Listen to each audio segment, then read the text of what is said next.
What's going on, guys? It's Nick Wright from Nick Wright Bodybuilding, and I'm in my brand new gym, Wolfgang's Gym, right in Richmond, Virginia.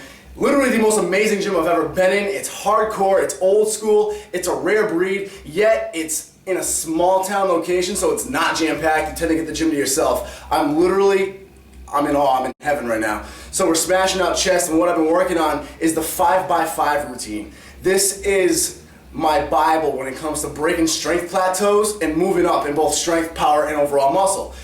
Everybody asks, Nick, how do I break my plateau on a bench press? The 5x5 method. It's simply 5 sets of 5 reps, but the thing is you need to make it a heavy 5 reps. In other words, you shouldn't be able to get all 5 reps for all 5 sets. You get maybe the first 3 on your own, the last 2 sets you'll need a spotter. As soon as you can get a clean 5 reps for all 5 sets, it's time to step the weight up. But this is gonna really hammer in progressive overload and make sure you break those strength plateaus. So what we're actually doing today is the 5x5 on incline bench pressing. I need to bring up my chest big time. This is a known fact amongst the entire internet, but I need to really work on my upper chest. It's shallow, it's flat. The upper chest is what adds that shelf-like look here. So I'm doing the 5x5 method on incline bench pressing. This is for a couple of different reasons. One, it's going to help target my upper chest tremendously. I respond very well to the barbell incline press I've found, so I'm going to utilize that.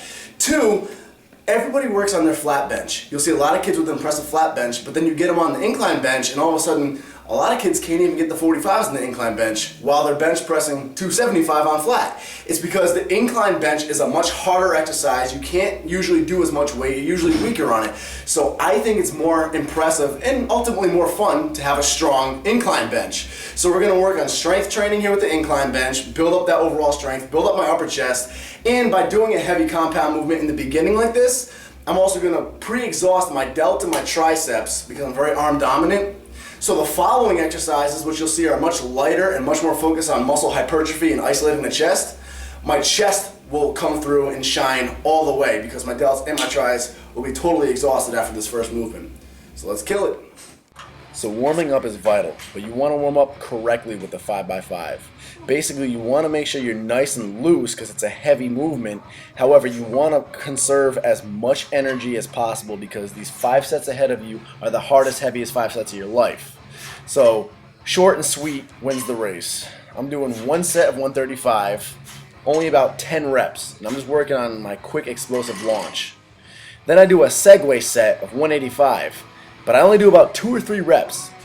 This weight helps me acclimate my muscles into a heavier weight so I'm ready for 225. It won't be such a shock for me, yet the 2 reps makes it so I'm not using a whole lot of energy.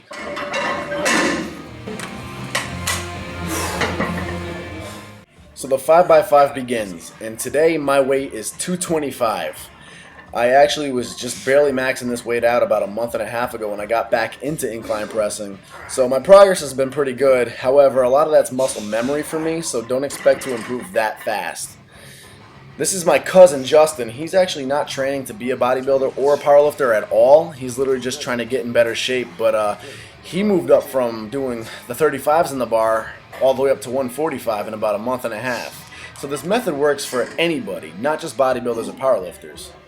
This set's actually really funny because, well, long story short, there was an issue with liftoff and my grip was so uneven. It was the most awkward feeling set in the world. I probably should have just racked it and re-gripped it, but I'm stubborn, so I just kept going with it, which is probably not the safest thing to do, but it felt fine. I was able to still blast my chest as awkward as it felt. You can even hear my spotter comment on it at the end of the set.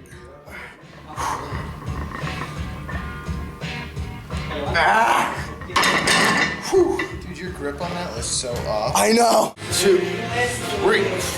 Got it. So one thing you'll notice is as I get deeper into the sets and I become more fatigued, fatigue can obviously lead to poor form. Your form can slip up. Now, I'm pretty Nazi about my form and I try to keep it as strict as possible. But what I'll do as a safety precaution to my shoulders is I'll actually start pausing the bar about 1 inch to 1.5 inches above my chest instead of going all the way down and touching my chest. Now, I believe in going all the way down and touching your chest, but I want to work towards that. I have pretty long arms for my frame, and if you look at the bottom of the rep, even when I'm pausing about 1.5 inches above my chest, my elbows are still way below parallel with the floor. That's putting a lot of strain on my shoulders, so this method is actually to protect my rotator cuffs as I get into the heavier weight. Fifth and final set, you should not be getting all 5 reps by yourself. If you are, you need to increase the weight. Once you do hit all 5 reps by yourself, well then, bam, you met your goal. It's time to up the weight again.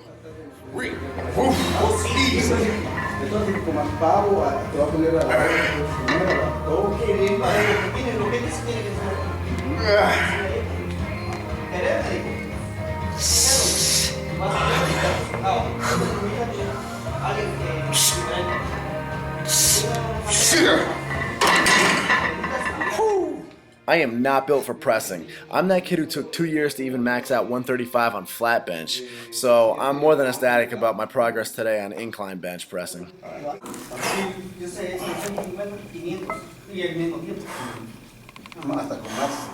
With flies, I'm really focused on going nice and light and really just driving. At the top of the rep, I dig my back, I dig my chest, if you will, into the bench, and I focus on flexing my nipples. Where's that sound? Just hone in right where your nipples are and focus on flexing that. You want to bear hug it. You want to picture like there's a rod from the inside of one elbow to the inside of the other elbow, and you want to keep it a straight line. If you drive your elbows too far inward at the top of the rep, it's going to snap that rod, and you're not going to be hitting your chest. So bear hug. And you want to drive and flex your nipples at the bottom of your chest. By doing this, and by giving that slight pivot of the wrists, you're going to be activating the bottom of your chest, and you'll feel it activate all the way up to the very top of your chest. Even your upper chest will get a good squeeze. Key is go light, focus on the quality of the rep. Just to give you guys an example, because I've trained with different people, and they feel like they can step up the weight a little bit more, and I try to tell them, you know, I'm using 25s and 30s, as light as can be. For example, I can grab 65s and make them work with flies.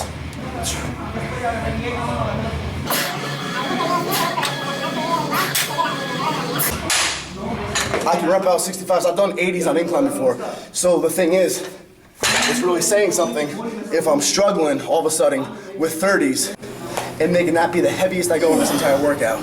So the theme here is weight is irrelevant. Hit that muscle hypertrophy and get the quality of the workout. You want to make that muscle grow. Strength training was over, we did that in the beginning. Now it's pure quality, pure growth. So upon finishing the 5x5, we now move on to 5 more sets of flat dumbbell flies.